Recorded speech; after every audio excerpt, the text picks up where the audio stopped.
Il y a beaucoup d'abus sur cet enseignement des sacerdoces. Le comprendre, ça vous donne le discernement par rapport aux enseignements qui sont biaisés.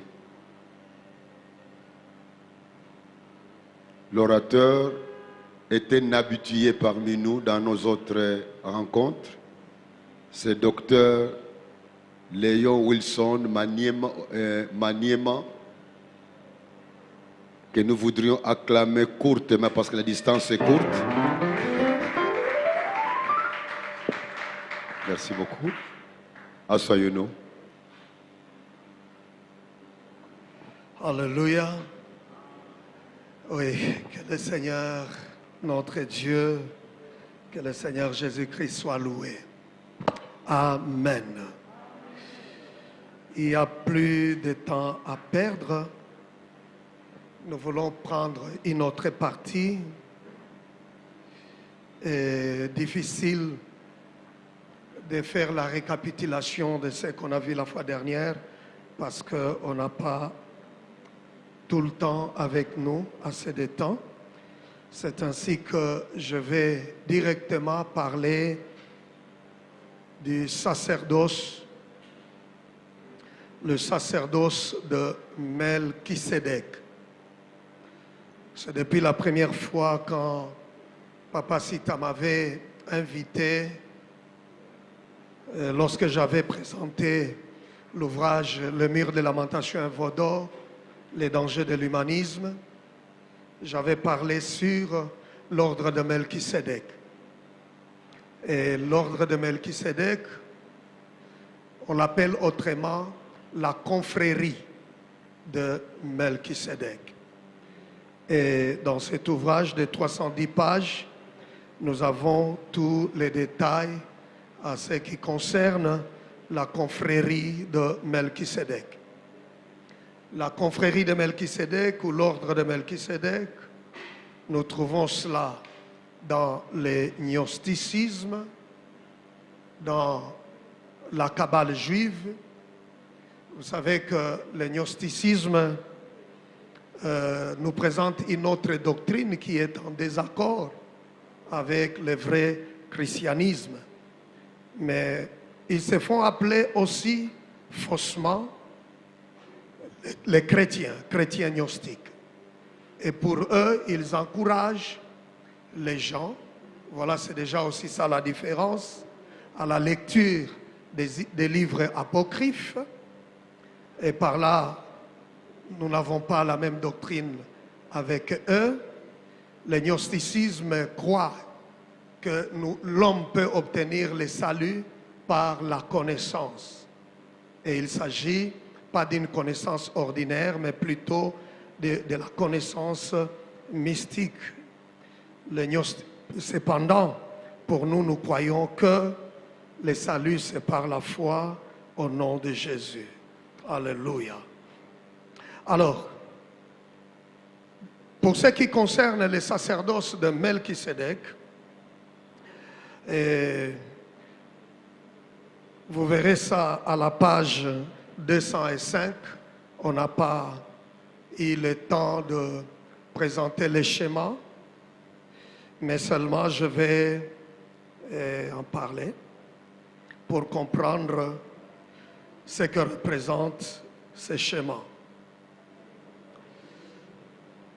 Dans le sacerdoce de Melchisédek, on dit ceci, j'ai même entendu quelqu'un dire que le sacerdoce, c'est aussi l'angéologie. Le sacerdoce a son angéologie, a ses anges. Donc dans le sacerdoce, pour répéter ces mots, dans le sacerdoce, il y a aussi les anges. Parce qu'il s'agit du sacerdoce de Melchisédek, donc ce n'est pas la même angéologie que nous avons appris. Alors je suis à la page 205. Selon la Kabbale juive, On dit que la véritable essence de Dieu est si transcendante, est tellement élevée qu'elle ne peut en aucun cas être traitée. Dans l'ordre de Melchisédek, dans les sacerdoces de la confrérie de Melchisédek, en fait, c'est un culte des anges qui sont des démons déguisés. C'est comme ça qu'on parle trop des anges, mais qui ne sont pas les vrais anges de Dieu. Raison pour laquelle vous allez entendre certains noms de ces anges-là qui ne sont pas dans la Bible. En fait, ce n'est pas une révélation. Il est dit, et je l'ai dit dans cet ouvrage, tous ces noms-là qui ne sont pas mentionnés dans la Bible, les noms de ces soi-disant anges, en fait, ce sont des noms qui sont connus d'Israël après l'exil des Juifs à Babylone. Parce que les Juifs ou le judaïsme post-exilique, après l'exil, c'est un judaïsme qui a été influencé par la sagesse babylonienne, par la sagesse chaldéenne. Et c'est après, alors, ou au retour de ces Juifs-là, et tous ces noms de tous ces démons déguisés qu'on appelle anges sont connus. Raison pour laquelle, quand vous entendez certains noms tels que Raziel, les Ophanimes, et vous vous posez la question, d'où viennent tous ces noms? Parce que ce ne sont pas inscrits dans la Bible. J'aimerais nous dire ceci, que ce n'est pas une révélation. D'ailleurs, tout ce qu'ils disent là, il n'y a pas de révélation. Rien de révélation, c'est juste la résurgence, le réveil de ce judaïsme mystique et du gnosticisme. Donc il n'y a personne qui a la révélation. Ils ne font que relayer les messages qui étaient déjà combattus depuis le IIe siècle, mais eux étant agents du diable, ils relayent le message, ils travaillent pour le réveil, la résurgence de tous ces enseignements sataniques. Et quand on n'a pas l'information, on dira qu'ils sont inspirés. Ils ont la révélation. Et quand ils parlent de tous ces anges qui sont des démons déguisés, on pense qu'ils sont illuminés, ils sont révélés. Non. Le judaïsme post-exilique était influencé par le mysticisme, par la sagesse chaldéenne. Je donne un exemple très clair pour nous faire comprendre cela.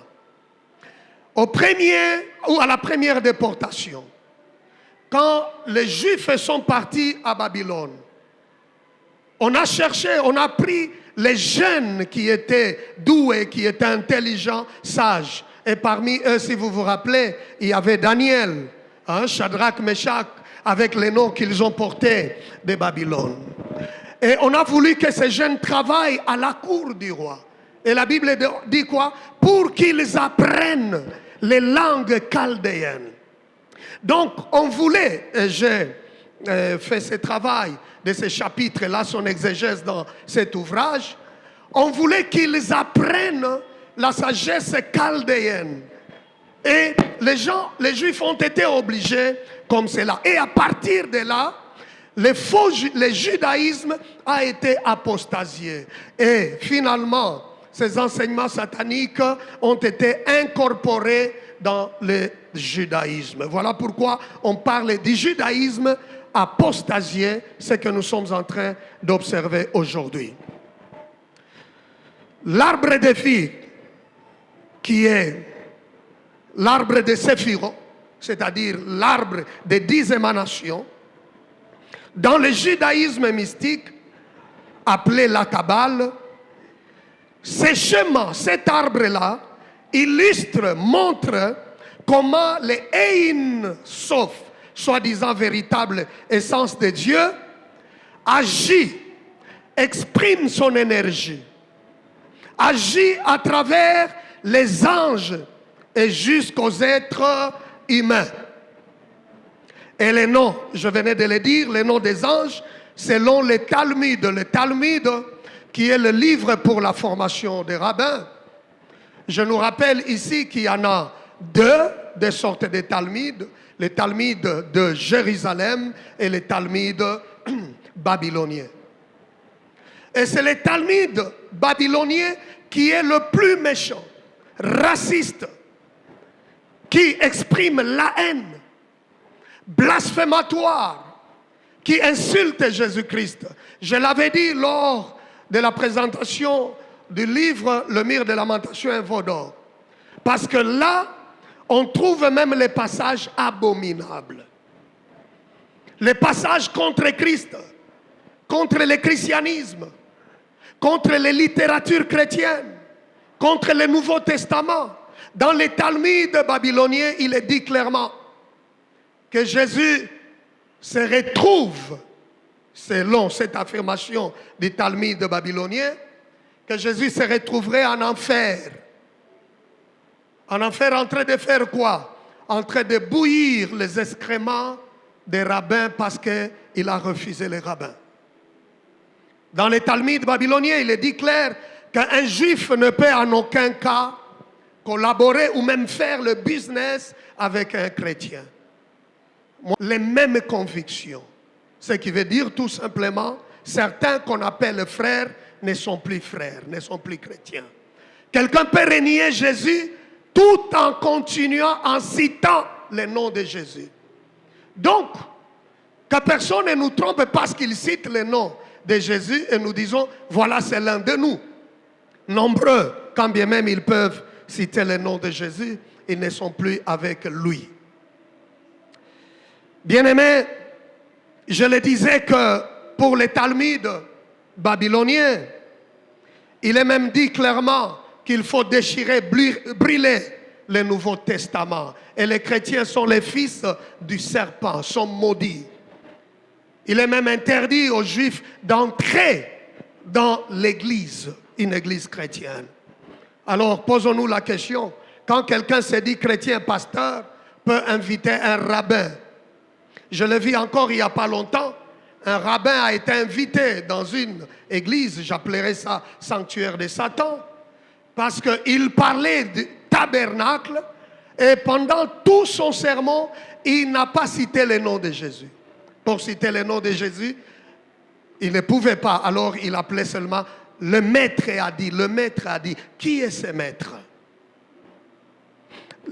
Selon les Talmuds, les anges de la Kabbale portent des noms variés.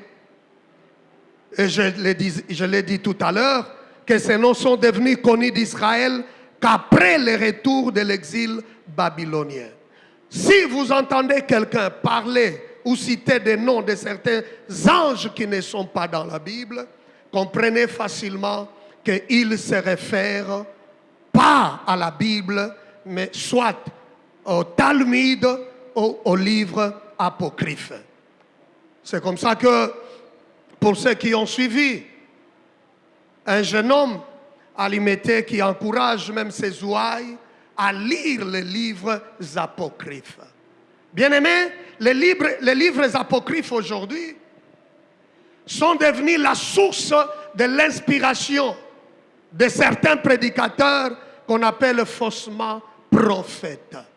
Il est plus que temps, nous en tant que serviteurs de Dieu, pasteurs, dirigeants des églises, quel que soit le niveau de votre leadership, d'apprendre, d'enseigner la parole du Seigneur à nos membres. Et si nous ne le faisons pas, nous pouvons perdre ces enfants parce qu'ils pensent que de l'autre côté, il y a la révélation. Et pourtant, il n'y a rien de révélation. Ce n'est que la résurgence du satanisme. Dans la Kabbale juive, ou dans ces sacerdoces corrompus, ces sacerdoces de la confrérie de Melchisédek, comme j'ai entendu ces messieurs dire, que le sacerdoce, c'est aussi l'angéologie. Ils parlent trop de cette angéologie satanique. Et pour eux, les archanges, ils en ont plusieurs,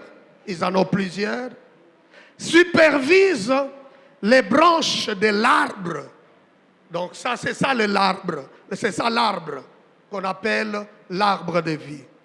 Alors il y a des archanges qui supervisent ces arbres-là, qui supervisent les branches de l'arbre appelées séphiro. Et chacune de ces branches symbolise un type particulier d'une force créatrice qu'un archange supervise. Dans ces faux sacerdoces de l'ordre de Melchisédek, c'est ainsi que lorsque vous entendez quelqu'un qui se dit prédicateur parler de l'ordre de Melchisédek, déjà chez eux, ils ne disent pas que Jésus est selon l'ordre de Melchisédek.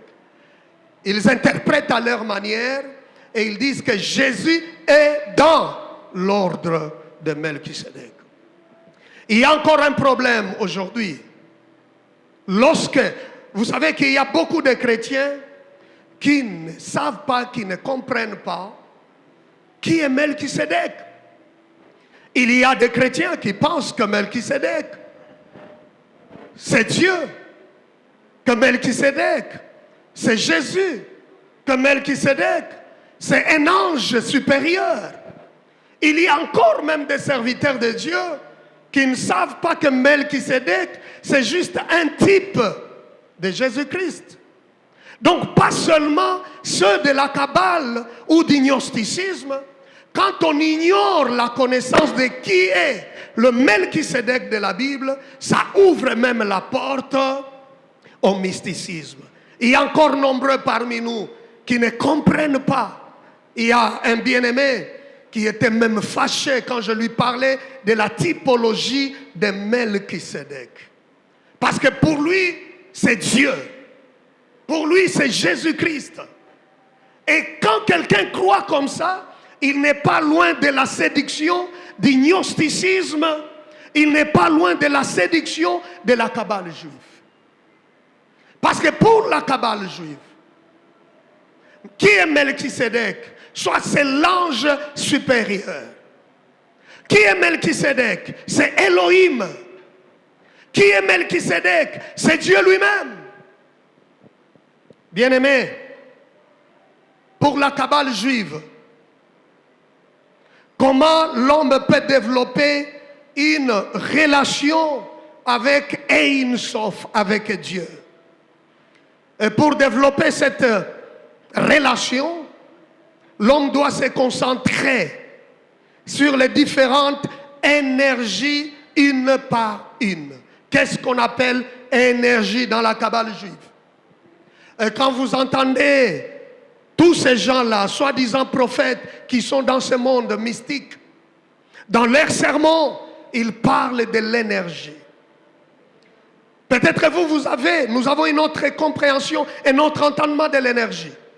L'énergie dans le gnosticisme, dans la Kabbale juive, c'est ce qu'ils appellent autrement ange ou démon. Moi j'appelle démon déguisé. Donc pour être en contact, développer, ça c'est grave, hein, développer la relation avec Dieu, il faut se concentrer sur les différentes énergies une par une. C'est pour cette raison nous avons des gens qui n'ont plus Christ et quand bien même ils citent le nom de Jésus. Parce qu'ils passent tout leur temps à connaître les noms des anges, à rendre un culte aux anges, à invoquer les anges. J'ai entendu ce même papa qu'on admirait beaucoup à Lubumbashi. Je ne citerai pas son nom parce que c'est un autre très connu. Mais vous savez ce qui est merveilleux?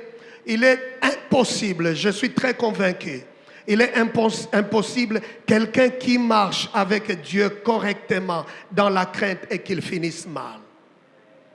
Mais celui qui ne craint pas Dieu, à un moment donné, malgré cette petite gloire destructrice que le diable donne, ces hommes-là finissent toujours très mal. Je nous encourage ce soir, malgré la pression de la vie, les difficultés que nous rencontrons dans la vie, dans le ministère, tenez bon, tenons bon. Parce que notre futur est glorieux. Tenons bon. Même si nous pouvons pleurer aujourd'hui, c'est Jésus que nous prions. Il finit toujours par nous honorer un jour. Et nous allons bien finir. Tu ne finiras pas maladif. Tu ne finiras pas malheureux. Tu ne finiras jamais dans la honte. Le Seigneur va honorer ceux qui les servent. Cela est très important. Mais ceux qui ont adhéré dans les camps de l'ennemi, ils finissent mal. Ce papa a très mal fini. Il a très mal fini. Très mal fini. Et je ne saurais pas donner les détails ici. Alors je l'ai entendu encore avant-hier. Et j'ai compris qu'il n'a pas eu encore l'occasion de se repentir. Parce qu'il continue avec les enseignements sataniques des anges. Et quand il développe, vous savez, ces gens développent très mal les textes bibliques. Il a pris Apocalypse chapitre 18, versets 1 à 2. En parlant de l'ange qui est descendu. Là, c'est après l'enlèvement de l'église. Alors, lui prend le développement et il dit que les anges vont descendre chez vous. Ils vont vous escorter. Moi, quand je voyage, les anges m'escortent. Que partout là, je demande aux anges de m'accompagner. Ils m'accompagnent. Et c'est ce qu'il enseigne.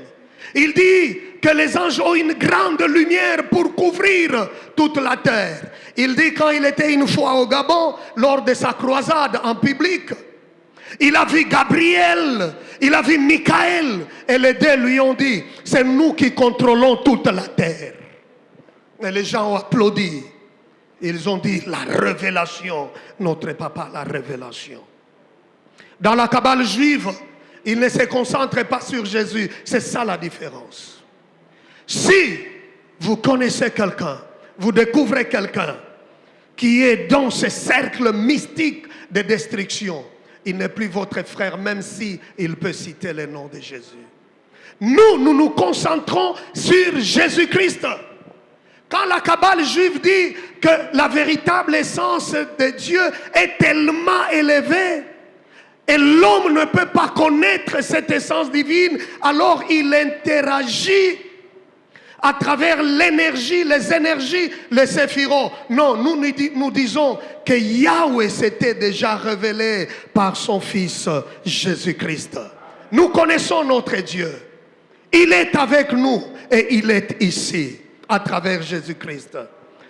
Pour développer cette relation avec Dieu, les gens peuvent développer une union spirituelle étroite avec Dieu à travers les anges, selon la Kabbale.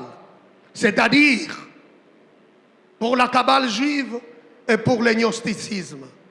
Je l'ai dit la fois dernière, un gnostique, un bandit spirituel, un jour, après mon émission dans une des chaînes de télévision, il voulait que j'aie un débat avec lui à la télé. J'ai appelé mon frère Kouzi, vous vous rappelez? Je vous ai posé la question. Qu'est-ce que vous me dites? Est-ce que je peux aller? Et il me dit quoi? Non, ça ne sert à rien avec celui-là. Faites l'apologie comme vous le faites à travers les conférences, à travers les écrits, parce que lui n'acceptera pas ce que vous dites. Alors vous allez même gaspiller les minutes que vous avez. Et il ne comprendra pas. Et j'ai compris, c'est vrai. Parce que nous ne partageons pas les mêmes convictions, la même foi. Pour le gnosticisme et la Kabbale juive, on peut développer la relation avec Dieu lorsque l'homme maîtrise, là encore il faut bien noter, maîtriser ce qu'ils appellent les rituels, je peux me donner les rituels qu'on appelle les rituels théurgiques. Les rituels théurgiques, ça veut dire une forme de magie. Vous entendez ces gens dire Makambo Nzambe ezabondo. Ils le disent comme ça ouvertement. Ils ne cachent pas. Makambo Nzambe ezabondoki. Et ils disent que Jésus, c'est un grand occultiste. Cependant, la Bible nous dit que Jésus est venu pour détruire les œuvres des ténèbres. Et lui-même ne pouvait pas être adepte de ces choses. Alors, cette pratique magique permet à ces gens qui adhèrent à ces croyances sataniques de communiquer avec les soi-disant bons esprits. Vous savez, même dans l'islam, il y a ce qu'on appelle les anges bons et les anges mauvais. Dans l'islam. C'est la même chose avec la Kabbale juive. Les anges bons, vous pouvez les utiliser pour les bonnes choses. Les anges bons, vous pouvez les utiliser pour les fétiches en votre faveur. Pour les fétiches, quelqu'un qui a besoin de la chance de stabiliser son mariage, il peut utiliser ces anges qu'on appelle les anges bons. Mais ce ne sont que des démons déguisés. Et si vous voulez faire du mal à quelqu'un, cette fois-là, alors, vous pouvez utiliser les anges mauvais. Il est encore encouragé dans la Kabbale juive d'invoquer ces puissances surnaturelles au fin d'atteindre Dieu. Pour eux, pour atteindre Dieu, il faut invoquer ces énergies. Il faut invoquer ces soi-disant anges. Et certains, les noms ne sont même pas connus dans la Bible. Alors ces archanges, j'ai un autre titre ici, la supériorité du sacrifice expiatoire du Christ. C'est toujours notre papa, Papa Sita, qui a préfacé cet ouvrage.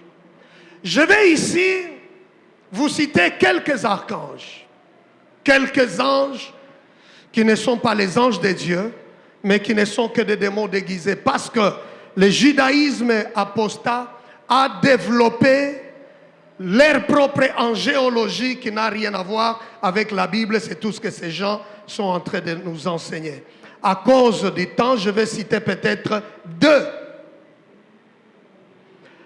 Parce que la fascination au mysticisme, à l'occultisme, a conduit les hérétiques à identifier certains anges babyloniens comme étant les anges dont les chrétiens en ont besoin. Il y a des noms qui ne sont pas dans la Bible et vous entendez sortir de leur bouche. C'est comme l'ange qu'on appelle Samaël. Ce n'est pas un nom biblique. Je suis à la page 26 de cet ouvrage. L'ange Samaël, écoutez ce qui est dit.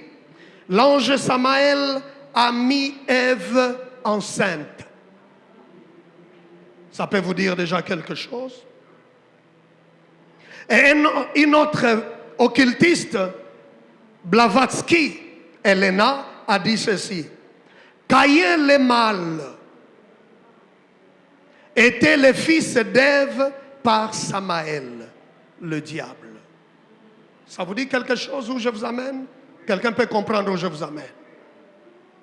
Selon les textes apocryphes, l'ange Samaël n'est que l'un des anges rebelles qui descendent sur la terre pour corrompre les filles des hommes.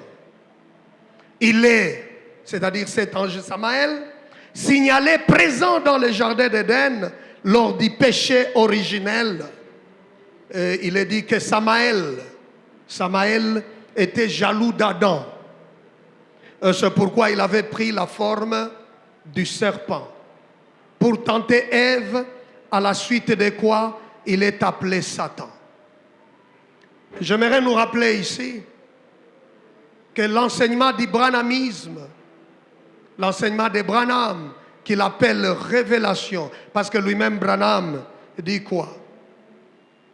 Il dit que ce qu'il a enseigné concernant la sémence de Satan, personne n'avait entendu cela. Il n'y a que lui qui a entendu, qui a reçu ça du Seigneur.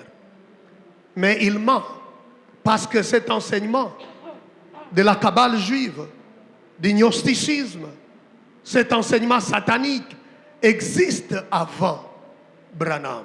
Donc il a copié. Ça vient du Talmud, ça vient des livres apocryphes. Ça vient de la Kabbale juive. Et le livre du Zohar, c'est notre livre de la Kabbale juive. Il est dit ceci. Samaël est assimilé au serpent qui aurait incité Ève à commettre le péché originel. Et ce livre dit clairement, je peux faire cette lecture, nous avons appris que Samaël, l'ange, est descendu du ciel à cheval, sur ce serpent, à cette époque, toutes les créatures ont vu son visage et se sont enfuies. Puis Samaël et le serpent se sont approchés de la femme, c'est-à-dire Ève, et lui disaient des mots à porter la mort sur le monde.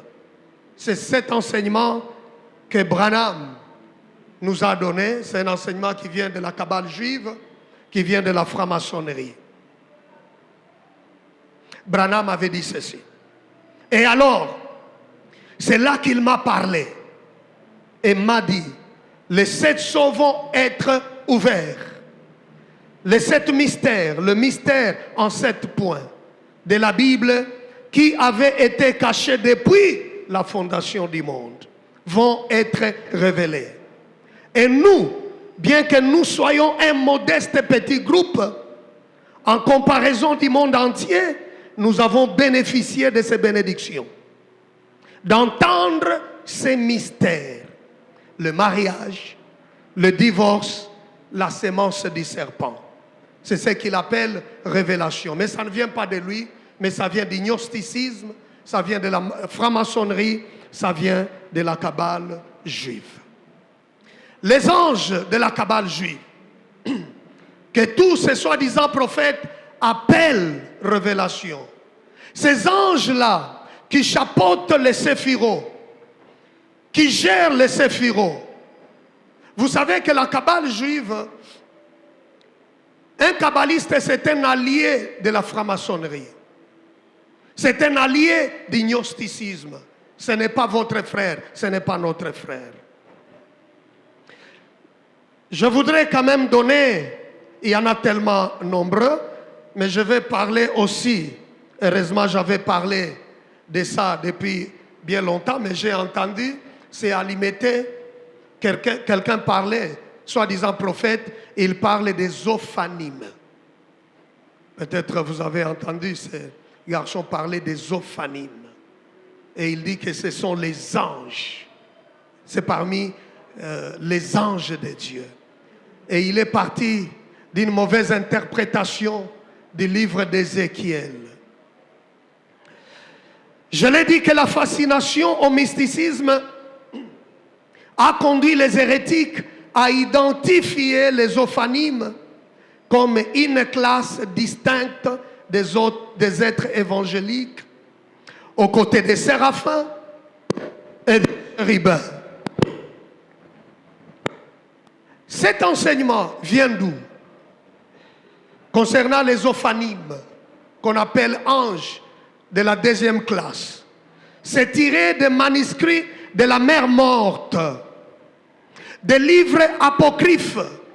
C'est pour cette raison que je dis que ces gens encouragent leurs chrétiens à lire les livres apocryphes. Pour quelle raison? Parce qu'ils tirent ces enseignements sataniques de ces livres que les vrais juifs n'ont pas reconnus, n'ont pas acceptés. Non seulement les vrais juifs, même Jésus et les apôtres n'ont pas parlé des livres apocryphes. Même les apôtres eux-mêmes, même les pères de l'Église ont combattu ces livres apocryphes. Et voilà aujourd'hui, c'est ce que ces gens-là sont en train d'incorporer au christianisme pour détruire la vie des chrétiens. Le mot ophanime, il n'y a rien de mystique dans le mot ophanime, parce que ophanime signifie tourbillon, signifie roue. Et nous voyons plusieurs exemples dans la Bible.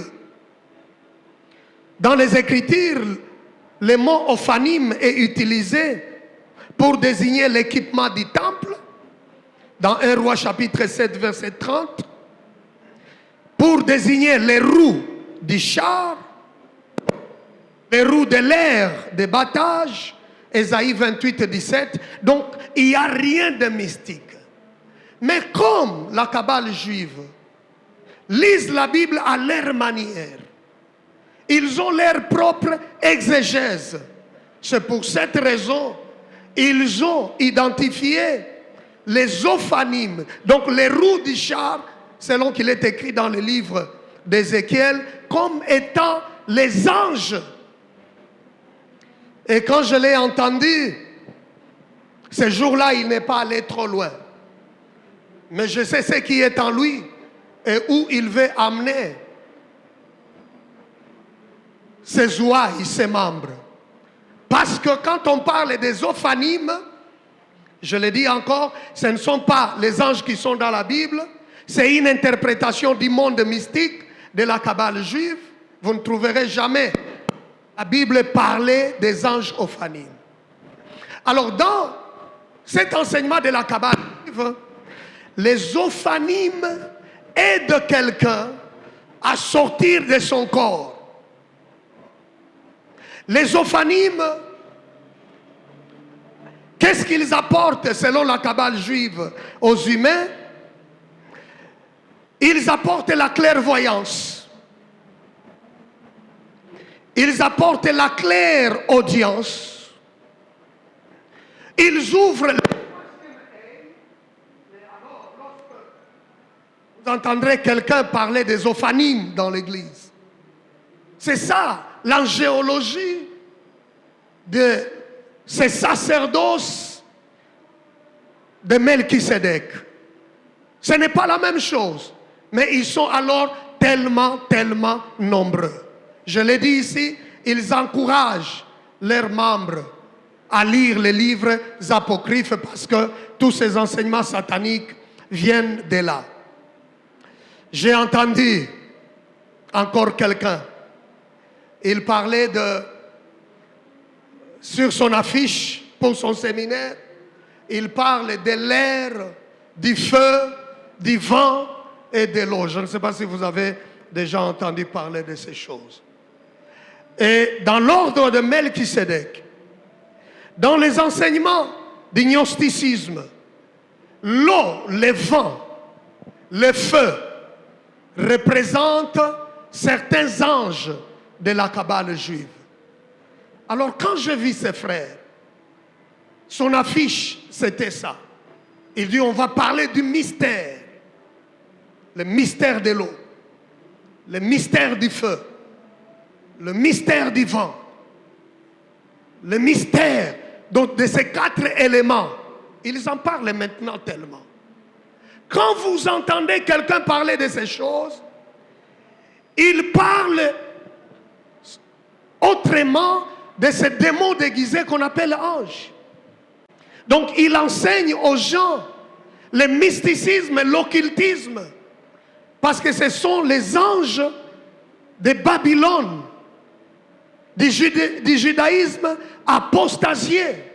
Voilà ce qu'on appelle, et je voulais partager avec nous aujourd'hui, ce qu'on appelle l'angéologie dans les sacerdoces, selon la vision de la confrérie de Melchisédek. Ça n'a jamais été la même chose.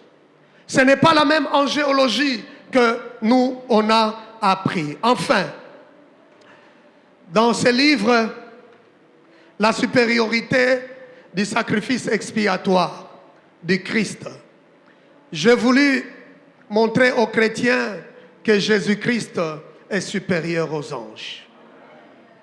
Et un chrétien n'a pas besoin de recourir à un ange pour être en relation avec Dieu. Vous savez quoi, aujourd'hui, même dans certains milieux pentecôtistes, je suis au Congo, mon église d'attache, c'est la 5e CELPA. Parce qu'il fallait avoir une église d'attache chaque fois quand je viens au Congo. Tout au début, là où je suis affecté avec de grandes responsabilités, ce n'était pas facile. Je trouvais même des anciens qui croyaient tellement à l'apport ou apport des anges dans la vie des chrétiens. J'ai trouvé des gens qui ont plusieurs années dans la foi, avancés en âge, et vous entendez quelqu'un dans son sermon, il dit il faut venir à temps à l'église, parce qu'il y a un ange qui vient écrire les noms de toutes les personnes qui viennent avant, et puis il prend ces noms-là il l'amène auprès de Dieu.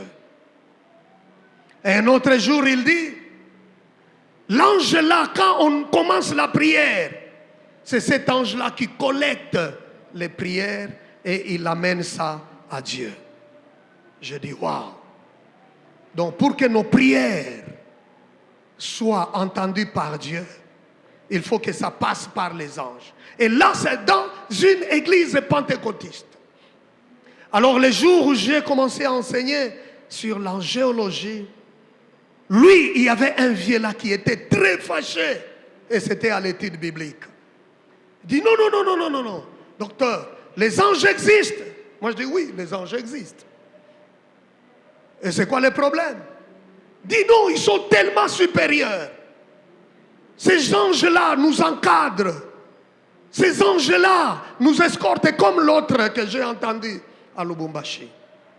Alors, il élevait tellement les anges, pour lui, même Jésus est inférieur.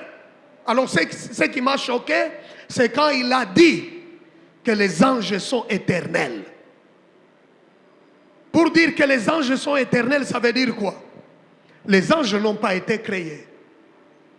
C'est l'entendement qu'il a quand il dit les anges sont éternels. Voilà pourquoi, avant de passer à la séance questions-réponses, j'aimerais très rapidement, et je bénis Dieu pour Papa Sita parce que c'est lui qui a préfacé cet ouvrage. Je donne ici les 7 points qui montrent la supériorité de Jésus par rapport aux anges. Bien-aimés, selon Hébreux chapitre 1, versets 4 à 5, Jésus a un nom plus excellent que les anges. Le nom de Jésus. Alléluia. Les anges de Dieu adorent Jésus. Ça c'est merveilleux, n'est-ce pas? Hébreux chapitre 1, verset 6. Les anges de Dieu, les vrais anges de Dieu, adorent Jésus. Les anges appartiennent à Jésus. Ça c'est merveilleux. Et tout cela nous montre que Jésus est supérieur. Hébreux chapitre 1, verset 7. La Bible dit, de plus il dit des anges, c'est lui qui fait de ses anges des vents et de ses serviteurs une flamme de feu. Une autre chose, même en étant un homme, là je parle de Jésus, Jésus était doté de plus grands dons que les anges. Même dans son humanité humble sur la terre, Jésus était doté de plus grands dons que les anges. Hébreux chapitre 1, versets 8 à 9. Jésus est éternel, mais les anges ne le sont pas. Hébreux chapitre 1, versets 10 à 12. Alléluia. Les anges ne sont que des serviteurs de Dieu. Christ est le Fils de Dieu. Les anges n'ont pas reçu la vocation de dominer. Ils n'ont pas reçu la vocation de gouverner. Ils sont des serviteurs. Il n'y a que Jésus qui est assis à la droite du Père. Cela veut dire quoi? C'est le souverain qui peut être assis. Les anges ne peuvent pas se détendre, ne peuvent pas être assis parce qu'ils sont au service et c'est leur vocation. Gloire au Seigneur. Alors pour quelle raison je vais encore recourir au serviteur pendant que le souverain lui-même m'a déjà donné accès d'entrer en contact directement avec lui? Je n'ai pas besoin de passer par les serviteurs. La gloire, excusez. Donc voilà, tous ces points, ces différents points montrent que Jésus est supérieur. Et nous avons Jésus. Nous n'avons pas besoin d'une autre révélation parce que la Bible dit dans l'épître aux Hébreux chapitre 1, versets 1 à 2, que si autrefois Dieu parlait, je paraphrase, à travers, il a parlé à nos pères par les prophètes, mais dans les derniers temps, c'est-à-dire les temps messianiques, il a parlé par son Fils, qui est Jésus-Christ. Cela veut dire quoi? Le temps messianique, le dernier temps, ça veut dire qu'il n'y aura pas un autre temps qui va venir à part celui-ci. Et ce qui veut dire autrement, les chrétiens ne peuvent pas être en suspense. Ils ont déjà la révélation à travers Jésus-Christ. Il n'y aura pas une autre révélation. Jésus est supérieur. Jésus nous suffit. On n'a pas besoin de tous ces anges, qu'on intimide personne, qu'on impressionne personne avec les anges. Ils existent, les vrais anges de Dieu. Mais nous, Dieu nous a parlé par son Fils, Jésus-Christ. Et on n'a pas besoin d'une autre révélation. On n'a pas besoin d'une autre révélation. C'est pour cette raison, vous avez Jésus, nous avons Jésus. Pourquoi alors chercher les anges? Pourquoi recourir aux anges? Pourquoi adorer les anges? Bien-aimés, et si vous entendez quelqu'un parler des noms des anges qui ne sont pas dans la Bible, ce n'est pas votre frère, ce n'est pas votre sœur. Restons dans la parole de Dieu. Restons dans la Bible. Il n'y a pas de révélation en dehors de la Bible. Les Juifs eux-mêmes n'ont pas reconnu, n'ont pas accepté les apocryphes. La Bible dit quoi? Je paraphrase. Quel est l'avantage des Juifs? Parce qu'ils ont reçu les oracles de Dieu, la parole de Dieu. Et les vrais Juifs ne reconnaissent pas les apocryphes, les livres qui n'étaient pas écrits par eux. Par eux. Alors pourquoi aujourd'hui on peut enseigner ces livres mystiques dans l'Église du Seigneur? Pourquoi encourager les chrétiens à cette lecture mystique? Ce n'est pas la révélation. Voilà pourquoi quand je parlais même de Branham, ce qu'il a donné, ce n'était pas une révélation, la sémence du serpent. Il a eu ça du faux judaïsme, il a eu ça du gnosticisme, il a eu ça de la franc-maçonnerie. À partir de ce soi-disant ange Samaël, qui aurait survolé sur le serpent parce que Samaël était jaloux d'Adam. Et comme il était jaloux, il a pris la forme du serpent pour aller enceinter Ève. Et finalement, on a eu Caïn. Le branhamisme, c'est du diable. Rien de bon. Ah oui, je le dis courageusement. Rien de bon. Ils ont tué la foi de plusieurs. C'est dans le branhamisme où on dit que quelqu'un ne peut pas être baptisé au nom du Père, du Fils et du Saint-Esprit. Il faut être baptisé au nom de Jésus. Au nom de Jésus, ce n'est pas une formule baptismale. Ce n'est pas une formule baptismale. Pierre le disait à ces pierres le jour de son sermon inaugural. Parce que ces Juifs devraient croire que Jésus est le Messie. Alors faites-vous baptiser au nom de celui-là. C'est lui le Messie. En fait, ce n'est pas une formule baptismale. Parce qu'avant cela, et je finis par là, pour quelqu'un qui veut devenir juif, si c'est un gentil, il doit faire 3 choses. Le sacrifice, la circoncision, malgré son âge avancé, et aussi le baptême. Et ça, c'était le baptême avec Jean-Baptiste pour quelqu'un qui veut devenir juif. Donc, quand Pierre parle, il ne parle pas d'une formule baptismale. La seule formule baptismale qui reste, c'est au nom du Père, du Fils et du Saint-Esprit. Et il y a de grandes bénédictions dans cette formule-là trinitaire. N'est-ce pas, la Bible dit que la grâce de notre Seigneur Jésus-Christ, l'amour de Dieu et la communion du Saint-Esprit soient avec vous. Il y a des bénédictions dans cette formule baptismale. Mais on a tué des gens. Le branhamisme a tué les gens. Oh, j'étais choqué dans mon église d'attache ici. Quand j'enseignais sur le baptême, une maman me dit, oui, moi j'ai reçu le baptême avant au nom du Père, du Fils et du Saint-Esprit. Alors quelqu'un est venu nous dire, la révélation biblique, il faut rejeter cette formule baptismale. Maintenant, faites-vous rebaptiser au nom de Jésus. Alors quand elle me pose la question, papa, maintenant je vais faire quoi? Alors je dis ici, je vais demander à Papa Sita pour qu'il me donne la réponse à donner à cette femme. Parce que, au nom de Jésus, ce n'est pas une formule baptismale. Voilà ce que le satanisme, les enseignements démoniaques de la cabale juive, de la franc-maçonnerie, a détruit la vie de plusieurs personnes. N'est-ce pas, la Bible dit que le voleur vient pour faire quoi? Dévorer, détruire. Oui, qui est ce voleur? Non, ce n'est pas le diable. La Bible ne parle pas du diable. Dans Jean chapitre 10, c'est là qu'on parle, non? Mais si nous vérifions avec vous à partir de Jean chapitre 9, il s'agit des pharisiens.